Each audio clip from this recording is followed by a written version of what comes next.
దేవుని పరిశుద్ధ నామానికి మహిమ కలుగునుగాక. ఈ ఆరాధనలో మనం ధ్యానిస్తూ ఉన్న వాక్య భాగము 112వ కీర్తన. 10 చరణాలు కలిగినటువంటి భాగం ఇది. భక్తుడు తన అనుభవాలన్నింటినీ వెనుకటి తరానికి అందించడానికై అతడు దేవుని సాన్నిధ్యంలో చేస్తున్న ప్రయత్నమే ఈ కీర్తన. కొన్ని విషయాలు మనం ధ్యానం చేసుకుందాం. ఇక ఈ కీర్తనలో ప్రాముఖ్యంగా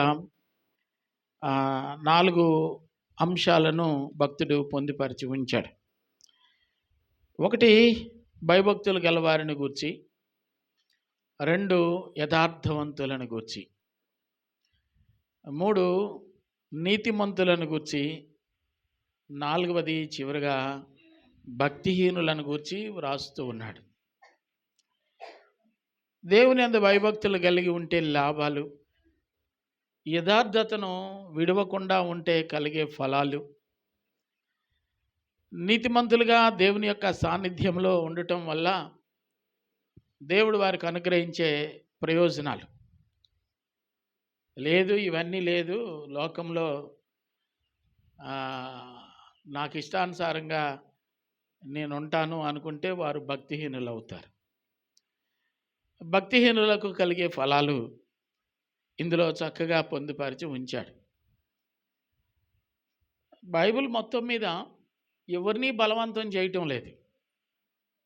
ఖచ్చితంగా మీరు ఇలాగే ఉండాలి అని ఎవరిని బలవంతం చేయలేదు. కానీ మీరు ఇలా ఉంటే భవిష్యత్తులో మీకు ప్రయోజనం అని మాత్రం నొక్కి నొక్కి ఒక్కానించి చెప్పడం అనేది చూస్తూ ఉన్నాం.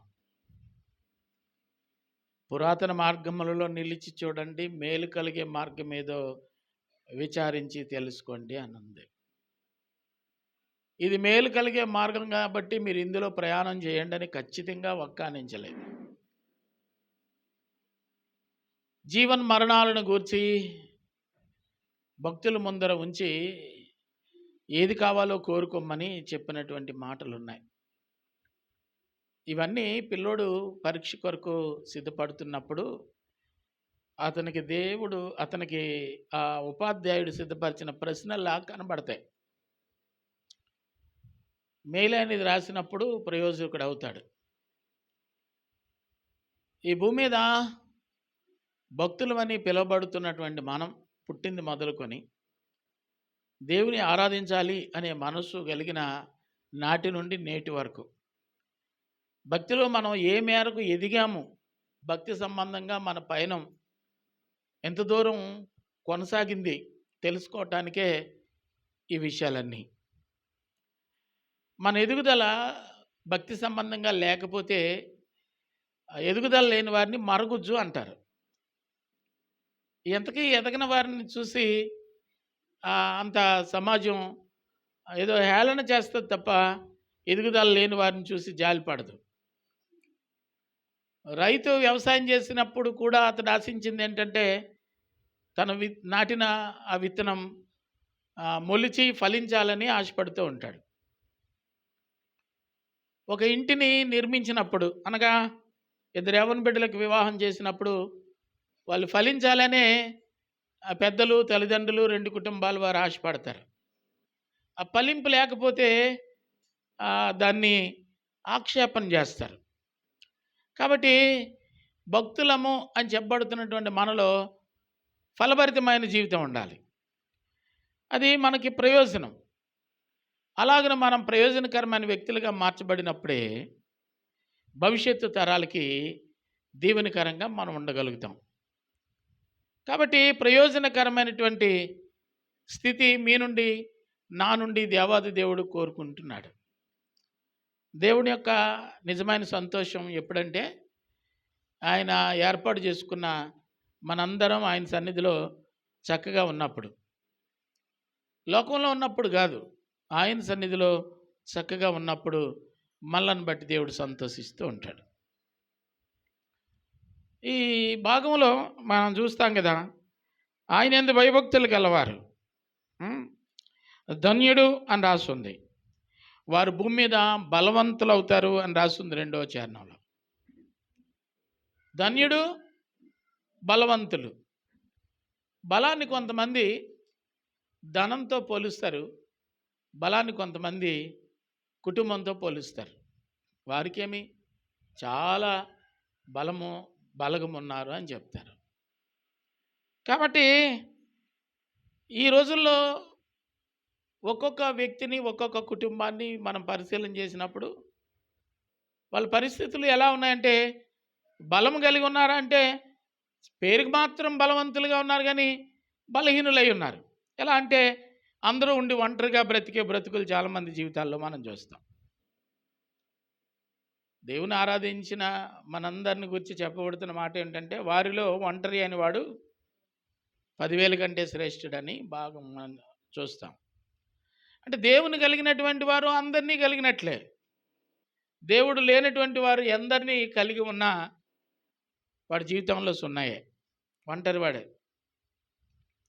కమలాకర్ అనే ఒక దైవ సేవకుడు పాట పాడేవాడు. అందసందమున్న, మేడమిద్దులున్న, భోగభాగ్యమున్న, యేసు లేకపోతే అదంతా సున్నా. ఈ సమయంలో అన్నీ ఉండి ఏమీ లేని జీవితాన్ని జీవించే బ్రతుకుల నుంచి దేవుడు నీకేమి లేకపోయినా కొండంత నేనున్నాను అని చెప్పడమే ఈ కీర్తన యొక్క సారాంశం. కాబట్టి భయభక్తులు కలిగి ఉంటే ఎంతో మేలని, భక్తులమని చెప్పుకోవడం మాత్రమే కాదు, రెండవ అంశం ఏమని జ్ఞాపకం చేస్తున్నాడంటే యథార్థత కూడా ఉండాలి. యథార్థత కూడా ఉండాలి. ఎలీషా దైవ సేవకుడే కదా, ఆయన ఆశ్రమంలో చాలామంది భక్తులు ఉన్నారు కదా, అందులో గెహాజీ ఒకడు. మరి గురువుగారు వెనకాతల శిష్యుడిగా ఉన్నటువంటి వారందరూ భక్తులనే కదా మనం భావిస్తాం. మనందరికీ తెలిసిన సంఘటనే, నయమాను వచ్చాడు, స్వస్థపరచబడ్డాడు. వెళ్ళేటప్పుడు తనకున్న సంపదలో నుంచి కానుకను దేవుని సేవకుడికి ఇవ్వాలని ప్రయత్నం చేశాడు. సేవకుడు ఏమన్నాడంటే, నీ తాలూకా నయ పైసా నాకు అక్కర్లేదు, వెళ్ళిపో అని చెప్పాడు, పట్టుకెళ్ళిపోమని చెప్పాడు. ఈ శిష్యుడు ఏం చేశాడంటే, ఈయన తినడం మనల్ని తినిచ్చేటట్లు లేడని చెప్పి అడ్డదారిలో మరలా వాళ్ళని ఎదుర్కోవడానికి వెళ్ళి, అయ్యగారింటికి బంధువులు వచ్చారు, వాటినన్నింటిని ఇమ్మన్నారంటే తీసుకొచ్చినవి తన దారి ఖర్చుల కోసం ఉంచుకున్నవి మొత్తం ఇచ్చేశారు. అవి జాగ్రత్తగా ఒక చోట దాచుకున్నాడు. ఏమి ఎరగనట్టుగా మళ్ళీ దైవ సేవకుడి దగ్గరికి వచ్చాడు. ఎక్కడికి వెళ్ళావయ్యా అని అడిగారు పాస్టర్ గారు. ఎక్కడికి వెళ్ళలేదండి, తోటలో ఇక్కడే ఉన్నానండి. ఆయన చెప్పాడు, నా ఆత్మ నీతో రాలేదా అని. అంటే ఇక్కడ మనం ఎందుకు జ్ఞాపకం చేసాము అంటే, యథార్థత ఉండాలి. భక్తి ఒకటి ఉంటే సరిపోదు, భక్తి ఒకటి ఉంటే సరిపోదు, యథార్థత ఉండాలి. యథార్థవంతుల వంశపు వారు వర్ధిల్లుతారని బైబిల్లో మనం చూస్తాం. యథార్థత లేదు, భర్తను భార్య మోసం చేస్తుంది, భార్యను భర్త మోసం చేస్తున్నాడు. ఈ మోసం చూసుకుంటూ బ్రతుకుతున్నటువంటి పిల్లలు తల్లిదండ్రులను మోసం చేస్తున్నారు. ఇక మోసం అనేది అది ఒక ప్రక్రియగా ప్రతి కుటుంబంలో అలా జరిగిపోతూ ఉందన్నమాట అండి. అననీయ సఫీరాలు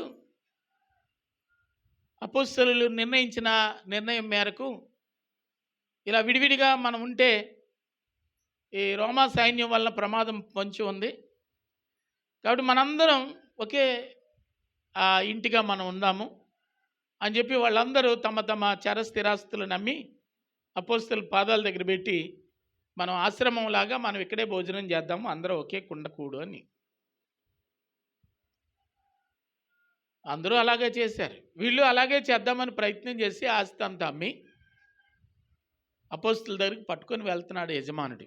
ఏయ్ ఆగు, కొంపదీసి అలగ్గాని చేసావు, భర్తని ఆటంకపరిచి ఇందులో కొంచెం ఉంచుకుందాం, రోజులు ఎలా ఉంటాయో అన్నీ వదిలేసుకుంటే తర్వాత మనం అడుగు తినాలి. కొంచెం భర్తని మైండ్ వాష్ చేసి సగం ఆస్తి ఉంచుకొని మిగతా సగం పంపించింది. ఇంతకైనా అమ్మారంటే ఇంతకే అన్నాడు. అక్కడ అబద్ధమైంది. అయిందా? తర్వాత తను ఏమయ్యాడో మనందరికీ తెలుసు. ఏమి ఎరిగినట్టుగా మేడం గారు పెద్ద వచ్చి బైబిల్ పట్టుకొని వచ్చారు. ఏమ్మా అంటే ఇంతేనండి, అక్కడికి ట్రై చేశాము, ఆమె కూడా కథం. ఎవరినెవరు మోసం చేస్తున్నాము అంటే మనమందరం చేసేది దేవునికే మోసం చేస్తున్నాం. మోసగాళ్ళు వర్ధిల్లేరు అని ఎక్కడ బైబిల్లో లేదు, ఎక్కడ చరిత్రలోనే లేదు. మోసం చేసేవాడు మోసంతోటే బలైపోతాడు. దేవుని దగ్గర మోసము ఉండకూడదు, అబద్ధము ఉండకూడదు, యథార్థత ఉండాలి. సరే దేవుని దగ్గర ఉంటుందో లేదో పక్కన పెడితే, నిన్ను భరించే నీ భర్త దగ్గరైనా నీ యథార్థత ఉండాలి. నిన్ను పెంచి పోషిస్తున్న నీ తల్లిదండ్రుల దగ్గరైనా నీ యథార్థత ఉండాలి. అంతా మరుగే, అంతా సీక్రెటే. ఈరోజు ఫేస్బుక్లో చిన్న క్లిప్పింగ్ చూశాను. భర్త వచ్చి అడుగుతాడు, ఏమే నీ దగ్గర ఒక 20,000 ఉన్నాయా అంటాడు. నా దగ్గర ఎక్కడున్నాయండి, మీరు ఎప్పుడైనా నాకు ఇచ్చారా? ఇచ్చారు అంటే మళ్ళీ వెంటనే లెక్కలు అడుగుతారు. నా దగ్గర ఏమి లేవు. చూడమ్మాయి అంటాడు. ఎంత చూసినా లేనిది మరి ఎలాగొచ్చినాయి అండి, కొంచెం చూడు. అస్సలు నిజం లేవా? నిజం లేవు. అయితే ఈ పెట్టి కింద ఈ 20,000 నావే అని అనుకుంటాను, ఎప్పుడో పెట్టి మర్చిపోయాను, పోన్లే నీవు కాదు కదా అని చెప్పాడు. అట్టిపోతాడు. మాట మార్చి నాయేనండి అని అందామంటే 100 సార్లు చెప్పింది, నా దగ్గర ఏమి లేవు, నా దగ్గర ఏమి లేవు, నా దగ్గర ఏమి లేవు.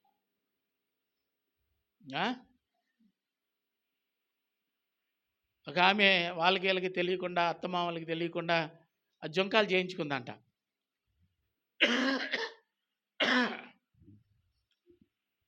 పెట్టుకొని పేరంటానికి వెళ్తే, ఎక్కడ చేయించామమ్మా? బంగారం 2 లక్షల పైన అయిపోయింది తులం. బాగున్నా, ఎక్కడ చేయించండి? నేను చేయించగలనా పిన్నమ్మ, రోల్డ్ గోల్డ్ ఇది, 20 పైసలు దిమ్మ, కొట్టు తీగ, చెవులు బోడుగా ఉన్నాయని పెట్టుకున్నాను.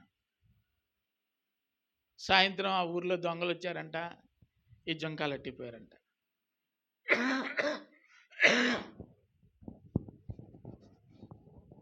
లబోమని ఏడుస్తుందంట ఈవిడ. ఆ పక్కింటి పిన్నమ్మ వచ్చి, ఏటమ్మా 20 పైసలు తిమ్మకే అంత ఏడాలా? కావాలంటే నా దగ్గర 20 పైసలు 4 ఎన్ని ఉన్నాయి, మళ్ళీ చేయించుకోవచ్చు కదా, ఎందుకమ్మా ఏటం అంటే, కాదే పిన్ని బంగారము అంటే ముందేం చెప్పింది? అబద్ధం చెప్పి. చాలాసార్లు ఈ అబద్ధికులు నష్టపోయినప్పుడు వాళ్ళ మీద ఎవరు జాలిపడరు.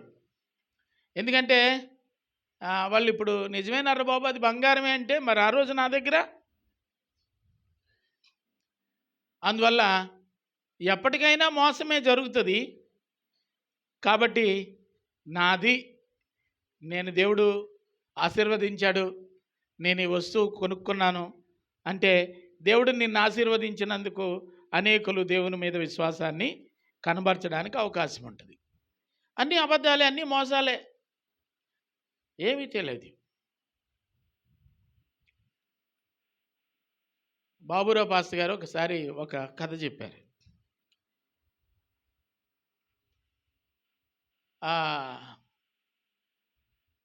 సరిగా జ్ఞాపకం రావట్లేదు, కానీ మంచి భక్తి కలిగినటువంటి వ్యక్తి, చర్చిలో మంచి వ్యక్తి అన్నమాట అండి, యవనస్తుడు. ఆదివారం ఆరాధన కొట్టేసి ఎక్కడికో వెళ్ళాడంట.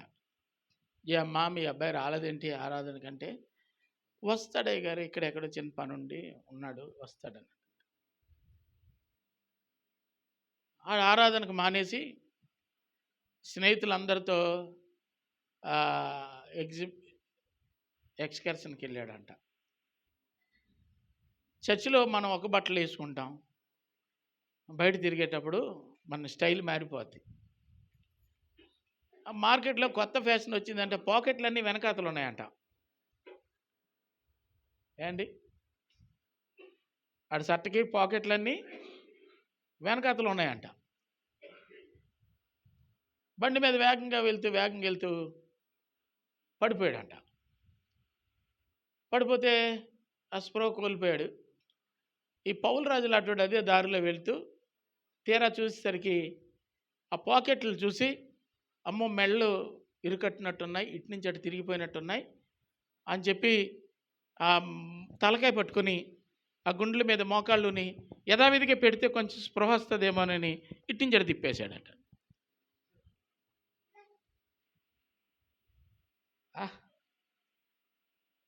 ఇంటికి వచ్చేసాడట, మందిరానికి వచ్చాడట. అప్పుడు పాస్టర్ గారు అడిగారట, ఏమ్మా ఇంకా నీ కొడుకు ఇంకా రాలేదేంటి అంటే, వస్తాడు అయ్యగారు అని చెప్పిందంట. తర్వాత సాయంత్రం ఆడి ముఖం చూసి దారి పక్కన చచ్చిపోయాడు, ఎవరు అంటే ఈ అబ్బాయి అనంట. ఏ అబ్బాయి అండి? ఈ చచ్చిపోయినాడు. ఎలా చచ్చిపోయాడంటే మెళ్ళు అటు నుంచి ఇటు తిరిగి చచ్చిపోయినాడంట. మెళ్ళు అటు నుంచి ఇటు తిరిగిపోయినాయా? ఈ తిప్పునోడికి ఈ కుర్రోడు మన చర్చిలో కుర్రోడు అని ఎందుకు తెలియకపోయిందంటే, ఇటు చర్చిలో ఎప్పుడు ఇలాంటి ఆశయాలు వేయలేదంట. తెల్ల గుడ్డలు, చక్కటి బట్టలు, ప్రార్థన చేస్తే గొగ్గోలు ఎత్తి అన్య భాషల్లో ప్రార్థనలు, మనోడు ఎందుకు ఇలాగ ఉంటాడు అని అనుకుని, ఎవడో అనుకుని సాయం చేద్దామని ఈ చొక్కా పాకెట్స్ని బట్టి ముఖం ఇటు ఉండాలి కానీ అటు ఉండకూడదని తిప్పేసి వచ్చాడట. లోక సంబంధమైనటువంటి వేషాలు భక్తిపరులుగా మనం అనుసరించకూడదు. రెండోది, మనం పొరపాటున ఎక్కడైనా ఉన్నా మనం అటువంటి వాళ్ళం కాదు అనే అనుభూతితో ఆ అబ్బాయి వచ్చేసాడు. లేకపోతే ఆ బండి మీద ఎక్కడో పడుచుకొని తీసుకొచ్చును, సమయానికి హాస్పిటల్లో పెట్టిను. వేషం అన్నమాట. భక్తిలో గుడిలోనేమో ఎలాగండి, పెంతుకోస్తు విధానం, తెల్లని వస్త్రాలు, ఎంత చక్కటి పెద్దొచ్చి బైబిలు, ప్రార్థన చేస్తే మోకాళ్ళు వేస్తే ఇటుపక్కలకి అటుపక్కలకి లెంపకాయలు కొడేసే విధంగా ఉద్యమం. బయటికి వెళ్ళిన తర్వాత ఇలాంటి మోసపూరితమైనటువంటి బ్రతుకులు. జాగ్రత్త సుమి. దేవుని సన్నిధిలో మనం ఎలా ఉండాలి, ఎలా ఉంటే దేవుడు దీవిస్తాడో అలా ఉండడం నేర్చుకోవాలి. ఏమండి, యథార్థవంతుల వంశపు వారు దీవించబడతారని రాస్తుంది. అంతేకాకుండా కలిమి సంపద ఆ ఇంట్లో ఉంటుందట, నీతి నిత్యము నిలుస్తుందట. యథార్థవంతులకు చీకటిలో వెలుగు పడుతుంది. దేవునికి మహిమ కలుగునగాక. చీకటిలో వెలుగు పుట్టడం అంటే, చీకటిలో ఇంకేం కనబడదు కదండి, ఏం లేదు, తన చుట్టూ శూన్యం, ఏమి లేదు అనుకున్న చోట అన్నీ ఉండేటట్టు దేవుడు చేస్తాడు. మనకి ఎలాగుందంటే, అందరూ ఉన్నారు, అవసరానికి రూపాయి ఇచ్చినోడు లేడు మనకి. ఇప్పుడు వెలుగులోని మనకి కనీసం ఆదరణ దొరకటంలా. కానీ నీవు గనక యథార్థవంతుడిగా ఉంటే ఏంటి, అన్నీ దొరుకుతాయంట. దేవునికే మహిమ కలుగునుగా. ఒక ఆయన అనుకున్నాడు, నా తల్లిదండ్రులతో పని ఏంటి, నా స్నేహితులతో, నాకు బోల్డ్ అంతమంది స్నేహితులు ఉన్నారు, వాళ్ళు ఏదైనా చేయగలుగుతారు అనుకున్నాడంట. ఒకరోజు భయంకరమైనటువంటి ఆపద వచ్చింది. ఆపద వస్తే ఈ స్నేహితులందరూ ఎక్కడోళ్ళు అక్కడ జారుకున్నారు, వీడేం మనల్ని అప్పడిగేటట్టు ఉన్నాడు అని. ఒంటరోడు అయిపోయాడు. అందరూ ఉన్నారు, ఒంటరోడు అయిపోయాడు. మరి అటు ఇటు చూసి తప్పిపోయిన కుమారుడు తల్లిదండ్రుల వైపు చూసినట్టుగా చూస్తే తల్లిదండ్రులు దిక్కయ్యారు. అర్థమవుతుందా? ఇప్పుడు చాలాసార్లు మన స్వనీతి ఏమవుతుందంటే, నా ఎంతటోడు లేడు అన్నట్టు అనిపిస్తుంది. మనం దారి తప్పిపోయిన అవస్థ, దారి తప్పిపోయాము అని మనకి గ్రహింపు లేకుండా చేస్తుంది. జాగ్రత్త సుమి. యథార్థవంతులుగా మనం ఉన్ననాడు దేవుడు మనకి చీకట్లో కూడా వెలుగును కనబడేటట్లు దేవుడు చేస్తాడు. అంతేకాకుండా రాయబడిన మాట ఏంటంటే, వారు కనికరం పొందుతారు, నీతి కలిగిన వారై, దయ కలిగిన వారై, అప్పిస్తూ భాగ్యవంతులుగా ఉంటారు అని. న్యాయ విమర్శలో వాళ్ళే గెలుస్తారు, అట్టి వారిని ఎవ్వరూ ఎప్పుడు కదల్చలేరని రాస్తుంది. యథార్థవంతులుగా ఉంటే ఇన్ని లాభాలు ఉన్నాయి. ఏమండి, మనం అలా ఉండడానికి ఇష్టపడం. ఇక మూడవదిగా కీర్తనలో కనబడుతుంది నీతిమంతులు. నీతిమంతులు నిత్యము దేవుడు జ్ఞాపకంలో ఉంటారట. వాని హృదయము యెహోవాను ఆశ్రయించి స్థిరంగా ఉంటుంది. నీతిమంతుడిగా ఉన్నటువంటి వాడికి దుర్వార్తలు వచ్చినా వాడి భయపడ్డు. వాడి మనస్సు స్థిరంగా ఉంటుంది. ఎలా ఉన్నారమ్మా అంటే, ఏం చెప్తుంటే ఎటు నుంచి ఏ వార్త వినాల్సి వస్తుంది అని భయం వేస్తుంది. చిన్నదానికి భయపడిపోతారు, పెద్దానికి భయపడిపోతారు. కానీ నీ నీతి నిన్ను కాపాడుతుంది అన్నమాట, నువ్వు నీతిమంతుడిగా ఉంటే. ఏదో సామెత చెప్తూ ఉంటారు, ఉన్నవాడికి ఏటి భయం, పొన్నోరుడికి కాటి భయం అని. అంతేనా? కాటి భయం ఎలా అంటుంటారు. ఇక్కడేమో మనం చూస్తున్నాము, భయం లేకుండా జడియకుండా నీతిమంతుడు ఉంటాడు. ఎందుకంటే అతనితో ఉన్నటువంటి వాడు సర్వశక్తిమంతుడైన దేవుడు గనక. సీఎంసీటికమంటే భయపడిపోతాం. ఇలాగా అప్పుడప్పుడు మోసుకెళ్తూ ఉంటారు. చెరుకు కాలంలో, ఇప్పుడు చెరుకులు వేయట్లేదు కానీ చెరుకు కాలంలో చెరుకులు అటుకాయి. ఒక ఆమె కట్ట ఇడిపోయింది నెత్తి మీద. దాన్ని కట్ట కడతారు చూసారా, చెరుకు మోసులతోటి. అది అక్కడ పడేసిపోయింది. మధ్యరాత్రిలో లేచి సీసీ కెమెరాలో చూస్తే పాములా కనబడుతుంది అనుకోండి. ప్రశాంతత ఉంటుందా? అక్కడి నుంచి నిద్ర పడుతుందా? పడుతుందండి. తడపని చూసి పాము అనుకొని చచ్చేవాళ్ళు ఉన్నారు. అదే దైవభక్తి కలిగి ఉంటే పామైనా సరే అదేదో మనకెందుకులే అని విడిచిపెట్టేసేవాళ్ళు ఉన్నారు. వీళ్ళకున్న ధైర్యం ఏంటంటే మన పరలోకపు తండ్రి అయిన దేవుని యొక్క కృప అండి. ధైర్యంగా ఉండాలి. లాటరీ పలికిందంటే గుండాకి చచ్చాడట ఒకడు. ఏమ్మా, డబ్బులు ఉన్నా ప్రమాదమే, డబ్బులు లేకపోయినా ప్రమాదమే. అర్థమైందండి?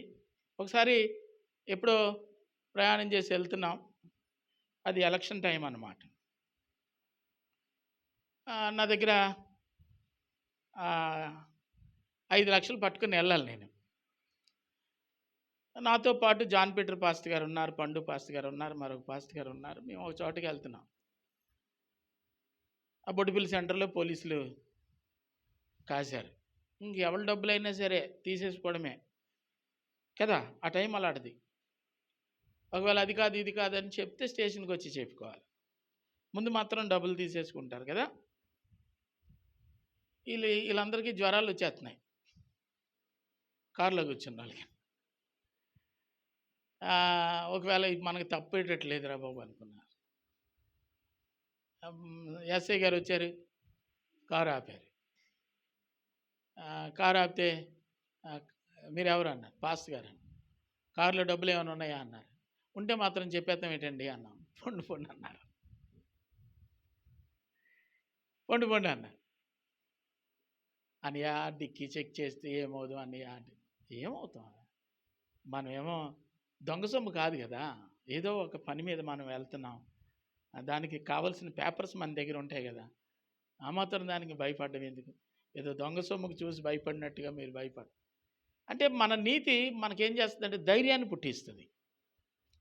ఎవరైనా భయపడతారు కానీ మనం ఎందుకు భయపడాలి? అర్థమైందండి? మనం భయపడకూడదు. ఎందుకంటే మనల్ని పిలిచిన దేవుడు నమ్మకస్తుడు. లోపం ఉంటే, దోషం ఉంటే, మాయ ఉంటే ఏమంటే మనం భయపడాలి. లేకపోతే ఎందుకంటే భయపడ్డాం అంటే సత్యబాబు గారు భయపడవలసిన పని లేదు. దేవునికే మహిమ కలుగును గాక. మన నీతి మనల్ని కాపాడుతుంది, అనీతి మనలను ప్రయోజకులుగా చేస్తుంది. ఇవన్నీ కాకుండా ఈ నీతిమంతుడైనటువంటి వాడు దాతృత్వం కలిగి బీదలకి పంచిపెడతాడు. నీతి మనిషిని నిత్యము నిలిచేటట్లు చేస్తుంది, వాని కొమ్ము ఘనత నొందుతుంది.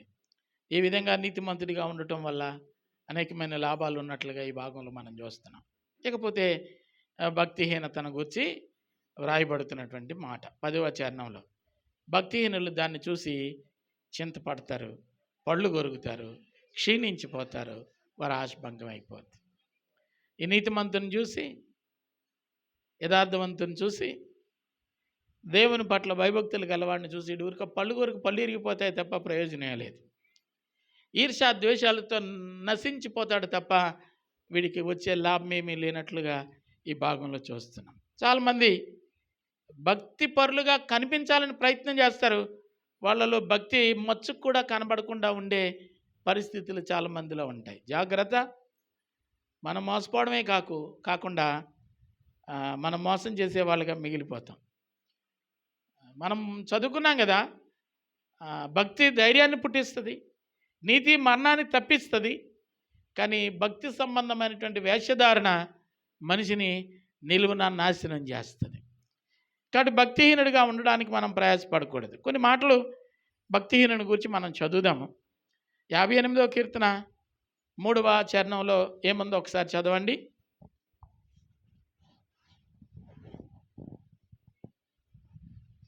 అమ్మా, 58:3 కీర్తన 58:3 రా.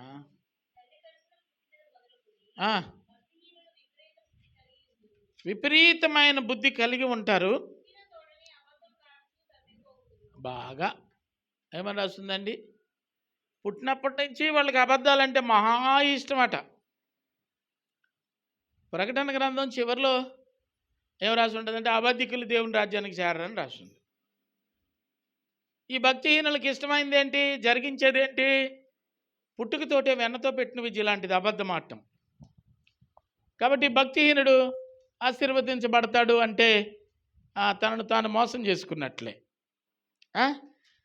భక్తిహీనులుగా కాక ఎలా ఉండాలంటే భక్తులుగా ఉండేటట్లు ప్రయాసపడాలి. ఈ మధ్య చాలామంది మీరు ఏదైనా పెద్ద పెద్ద మందిరాలకి, ప్రార్థనా స్థలాలకి వెలుపట కూడిక ఆరంభించేటప్పుడు, కూడిక విడిచిపెట్టేటప్పుడు బయట ఏ చెట్ల దగ్గర నిలబడితే భక్తులు ఎలా వెళ్తారో చూడండి. ఎంత చక్కగా మంచి బట్టలు వేసుకొని పెద్ద పెద్ద బైబిల్ పట్టుకొని నాజుగ్గా నడుచుకుంటూ వెళ్తూ ఉంటారు. మళ్ళీ అదే విధంగా విడిచిపెట్టేసిన తర్వాత అలాగే వాళ్ళ భాష ఎలాగ ఉంటుందంటే, సిస్టర్ గారు, బ్రదర్ గారు బాగున్నారా, సిస్టర్ గారు, పిల్లలు బాగున్నారు అన్నాను.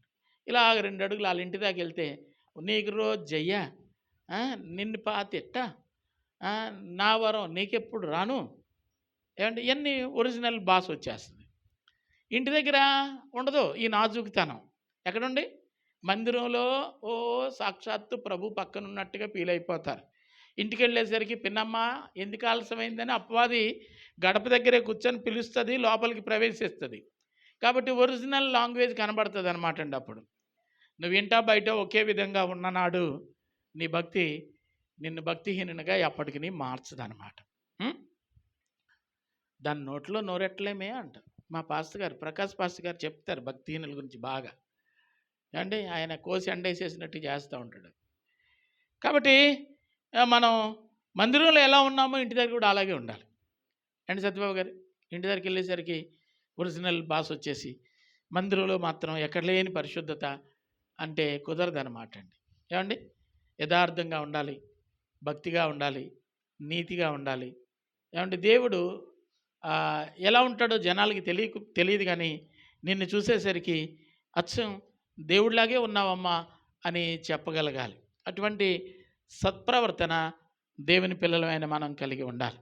లోకాసువార్త 16వ అధ్యాయము 21వ వచనంలో ఓ మాట కనబడుతుంది. త్వరగా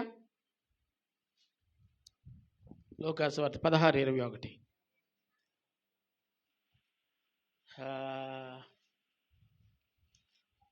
చదవండి అమ్మా.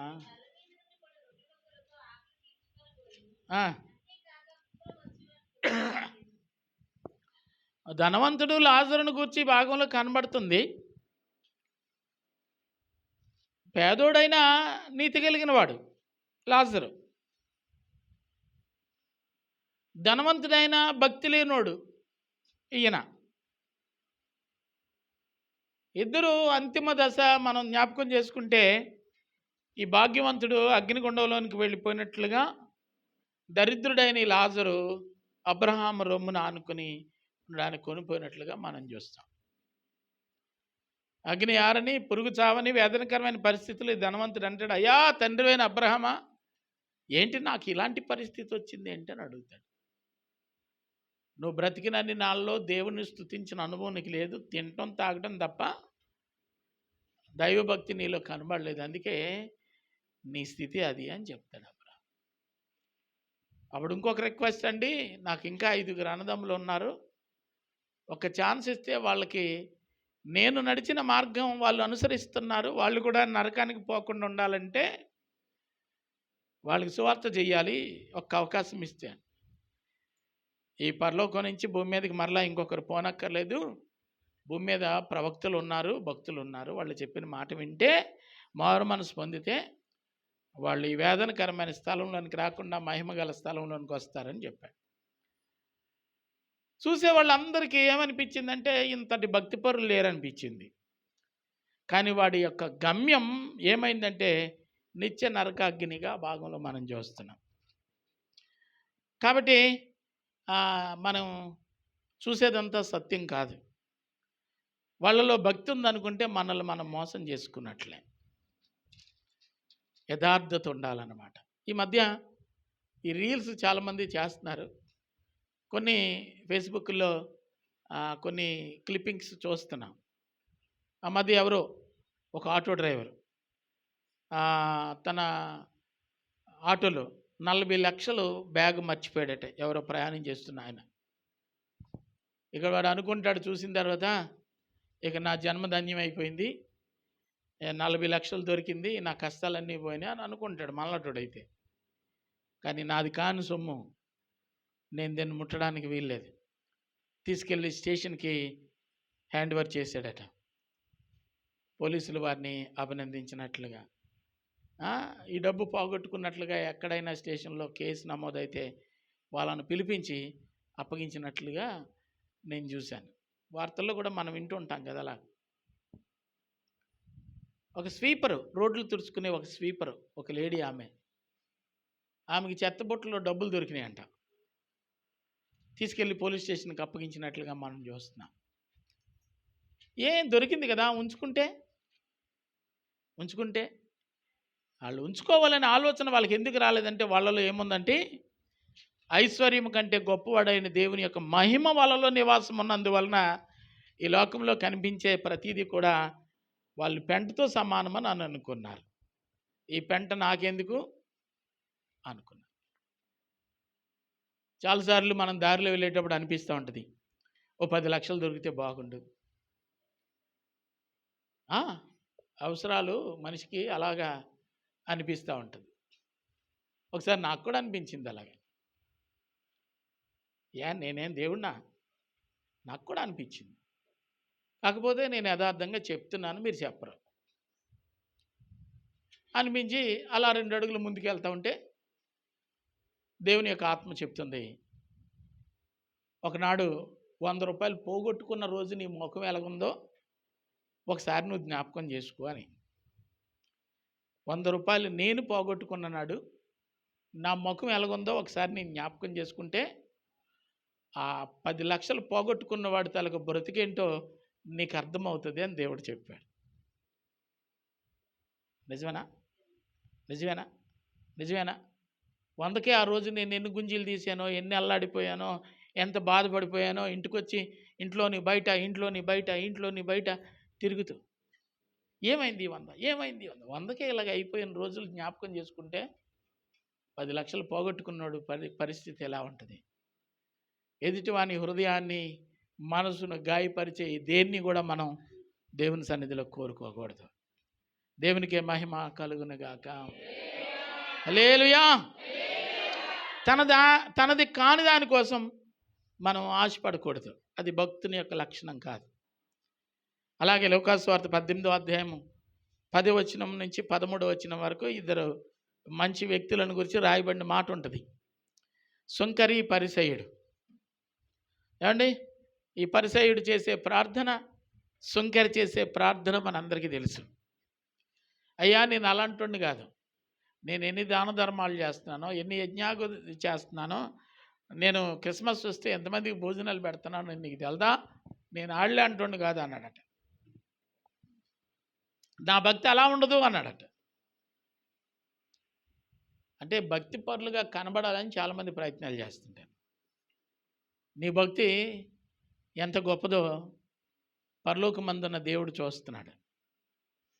అర్థమవుతుందా? ఒకసారి నేను చర్చిలో చెప్పాను, పేదలకి కొన్ని చీరలు ఇద్దాము, కాబట్టి మీలో దేవుని చేత ఆశీర్వదించబడిన వారు ఆ చీరలకు కావలసిన వనరులు సమకూర్చండి, ఇది తండ్రి అయిన దేవుని ఎదుట మంచి భక్తి అని చెప్పాను. చెప్తే ఒక అమ్మగారు ఏం చేశారంటే, పెట్టడం మంచిదే కానీ పాస్టర్ గారి ద్వారా పెడితే పాస్టర్ గారికి పేరు వెళ్ళిపోద్ది. అదే నాకు తెలిసిన కొంతమంది పేదల ఇంటికి పిలిచి వాళ్ళకి పెడితే బాగుంటుందని చెప్పి ఆ అమ్మగారు ఏం చేశారంటే, ఒక 4 చీరలు కొని నలుగురికి ఇచ్చిందట. ఇచ్చింది కదా ఇచ్చింది కదా ఇచ్చింది కదా ఇచ్చింది కదండి. నలుగురు ధర్మం చేసినట్టే కదా. ఒకసారి సిరాకు పడిపోతే చచ్చిపోచేస్తుంది అమ్మ. దానికి నేను ఎంత చేశానో విశ్వాసం లేదు. ఇలా రా అమ్మ, వర్షం వచ్చేస్తుంది, పొలాలు 2 కొంచెం నేను నడుద్దామంటే వచ్చింది కాదే. జ్వరం వచ్చేసి నేను మంచం మీద ఉన్నాను, సింకులో కొంచెం గిన్నెలు ఉన్నాయి, అమ్మ తోంపెట్టంటే రాలేదే. భక్తి ఏమైనట్టు? ఆ దానం ఏమైనట్టు? ఏమైనట్టండి చెప్పండి, ఏమైనట్టండి? అందుకే నేనేం చెప్పానంటే, మీరు ఇస్తే మీకు ఎలా ఉంటుందంటే మనసులో మీకు లోబడాలి వాళ్ళు అన్నట్టుంటుంది. మీకు తెలియకుండా మీరు చేయాలనుకున్న కార్యం వేరొకరి ద్వారా చేస్తే మీకు వాళ్ళకి ఏ విధమైనటువంటి సంబంధాలు ఉండవు గనుక వాళ్ళ మీద మీరు ఏలుబడి చేయలేరు. వాళ్ళు ఏమంటారంటే దేవుడు దీవించిన గాక అంటారు పుచ్చుకున్న వాళ్ళు. ఆ ఫలం మనకు దొక్కుతుంది. కానీ మనం ఎలాంటి వాళ్ళు అంటే తిన్నగా నేనే చేయాలి, తిన్నగా నా ద్వారానే అందాలి, వాళ్ళు జన్మలకి నా పేరే చెప్పుకోవాలి. ఎంత మంచోళ్ళో అండి. ఓ పాస్టర్ గారు మీ చర్చిలో 60 మందికి నేను చీరలు ఇస్తాను పాస్టర్ గారు, ప్రోగ్రాం పెట్టండి అన్నారు. సర్లే కదా అని పెట్టాం. ఎక్కడ కృష్ణవేణి గారు ఇల్లు కట్టుకోకముందే ఖాళీ జాగంలో పెట్టాం. ఆ పాస్టర్ గారు చీరలు తెచ్చారు, ఆయన చేతుల మీదుగానే ఇవ్వాలని చెప్పాడు. అలాగే చేయండి అయ్యగారు అన్నాం. ఆయన చేతుల మీదకి ఇచ్చాడు. ఆ సాయంత్రం మీటింగ్ అయిపోయింది, ఎవరు మట్టుకాల ఇంటికి ఎట్టుకెళ్ళిపోయారు. ఉదయం లేచి కొందరు చెప్తున్నారు, ఇది బొంతలు కుట్టించుకుందామని బొంతలోడికి ఇస్తే చీర నిండా కన్నాలు ఏమన్నామా నీకు ఎక్కడ దొరికిందని అడిగాడు అంటాడు. నీకు అర్థమైందా బాబు? ఇవ్వాలనుకుంటే ఇవ్వండి, మానేయాలనుకుంటే మానేయండి, కానీ ఇలాంటి దరిద్రగొట్టి చీరలు అవి ఇచ్చి మమ్మల్ని మోసం చేయకండి అని ఒక తల్లిగారు నన్నే అడిగారు. అడిగితే అందుకేనమ్మా నేను ఇవ్వలేదు, ఇస్తానన్నవాడి చేత ఇప్పించాము అన్నా. ఎందుకు ఈ మాటలన్నీ నేను చెప్పాల్సి వస్తుందంటే, నువ్వు రహస్యంగా చేయి, రహస్యమందు చూస్తున్న దేవుడు నీకు ప్రతిఫలం ఇస్తాడు. నువ్వు బాహాటంగా చేసి భక్తుడిని అనిపించుకోవాలని అనుకుంటే దాని యొక్క ఫలము భయంకరంగా ఉంటుంది. జాగ్రత్త సుమి. మరొక మాట లూకాసు వార్త 18వ అధ్యాయం 9వ వచనంలో, తామే నీతిమంతులమని తానును తానే నమ్ముకొని ఇతరులు ఏం చేస్తారంటే తృణీకరిస్తారు. నీకు నాకు పొంతనేంటి, నీ భక్తి ఎంత నా భక్తి ఎంత. నా పక్కన కూర్చోవాలంటే ఒక పొజిషన్ ఉండాలి. ఏముండాలటండి? పొజిషన్ ఉండాలి. మీరు ఇలాంటి భక్తిహీనులు కొంతమంది, డాంబికులను కొంతమందిని మీరు చూస్తారు. ఎలా చూస్తారంటే, ఏదైనా మీటింగ్కి వెళ్ళారనుకోండి, ఎవరు లేని చోట కూర్చుంటారు. కూర్చొని ఒకవేళ ఏ అందహీనమైన వ్యక్తో ఏ పేదోడో వచ్చి నీ పక్కన కూర్చుంటే నీకు నామోషి అని ఇటుపక్క బైబిల్ ఇటుపక్క బ్యాగ్ ఎట్టి కూర్చుంటాం. ఎందుకట నీకు నచ్చిన వాళ్ళు ఒకవేళ కూర్చోకపోతే నీకు నామోషి అవుతుందేమోనని. బస్సుల్లో కూడా చూసేవాళ్ళని, బస్సు ఎక్కినంటే ఈవిడ ఒక్కరితే ఎక్కుతుంది, ఆ సీట్లో 2 కూర్చుంటారు, కానీ బ్యాగ్ తీసి పక్కన ఎడుతుంది. చాలామంది ఎక్కుతూ ఉంటారు బస్సు. ఈ సీట్లో ఎవరో బ్యాగ్ ఎట్టుకున్నారు, వాళ్ళు కిందకి దిగారేమో అని పాపం కూర్చోడానికి వాళ్ళు ప్రయత్నం చేయరు. వచ్చిన మొట్టమొదటి వ్యక్తిని అమ్మ సీటు ఖాళీయే కూర్చో అమ్మ అని మనం చెప్పం. కారణం ఏంటంటే ఆవిడ నెత్తలు అమ్ముకునే మనిషి. కారణం ఏంటంటే నీ అంత తెల్లగా లేదు. కారణం ఏంటంటే నీ అంత ఖరీదైన చీర కట్టుకోలేదు. అర్థమైందండి? అర్థమైందా? వీళ్ళందరూ ఎవరంటే చెప్పండి, తనకి తానే సాటి, ఇంకొకరెవరు తనకి సాటి కాదు అనుకునేటువంటి భ్రష్టాత్మ కలిగినటువంటి వారు. జాగ్రత్త జాగ్రత్త జాగ్రత్త.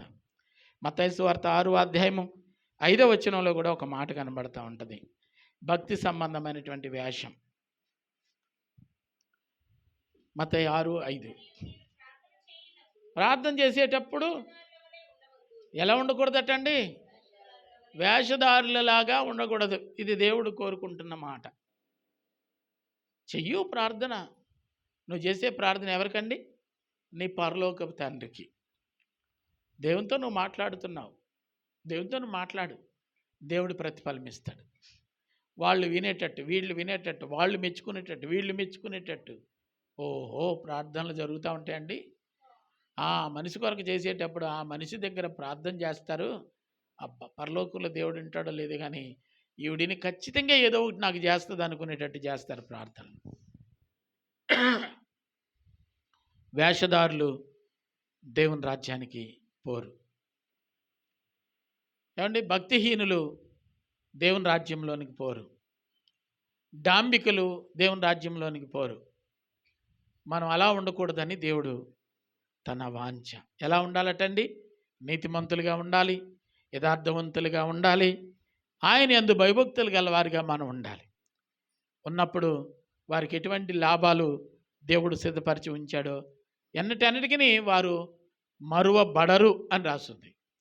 కాబట్టి అటువంటి దేవుని కృప మీకును మీ కుటుంబాలకును నిండుగా దేవుడు దయచేయనుగాక. తల్ల వంచుదాం, ప్రార్థన చేద్దాం. పరిశుద్ధుడైన దేవ, కృపా సత్య సంపూర్ణుడైన మా రక్షకుడా, నిన్న నేడు నిరంతరము ఏకరీతిగా ఉన్న మా దేవ,